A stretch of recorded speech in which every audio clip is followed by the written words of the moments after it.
Messi নদী থেকে চালান ছাড়াই অবৈধভাবে বালি তুলে পাচার রুখল স্বয়ং বিএলআরও।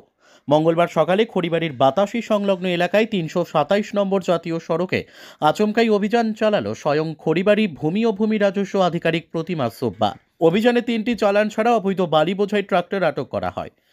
পরে বালি বোঝাই 3টি ট্রাক্টরগুলিকে খড়িবাড়ির পানিট্যাঙ্কি ফাঁড়ির পুলিশের হাতে তুলে দেওয়া হয়। অবৈধভাবে বালি পাচারের খবর পেয়ে আজ 3টি ট্রাক্টর আটক করা হলো।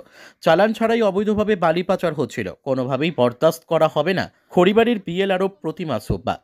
অন্যদিকে পুলিশ সূত্রে জানা গিয়েছে, অবৈধ বালি বোঝাই ট্রাক্টরগুলির জরিমানার পর ছেড়ে দেওয়া হবে বলে জানা যায়। যে এরকম ইলিগালি এরকম উইদাউট চালান ট্রলিগুলো চলছে, তো আমরা অলরেডি একটা প্ল্যানিং আমাদের মধ্যে আমার মাইন্ডে আছে।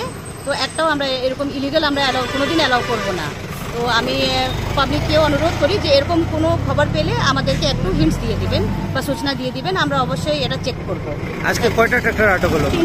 তিনটা করলাম, আর এটা কিন্তু ছাড়া যাবে না। একদম একটা স্ট্রিক্ট অ্যাকশন নিয়ে তারপরে আমরা একটা আইন হিসাবে কি হবে ওটা করে তারপরে আমরা ওটা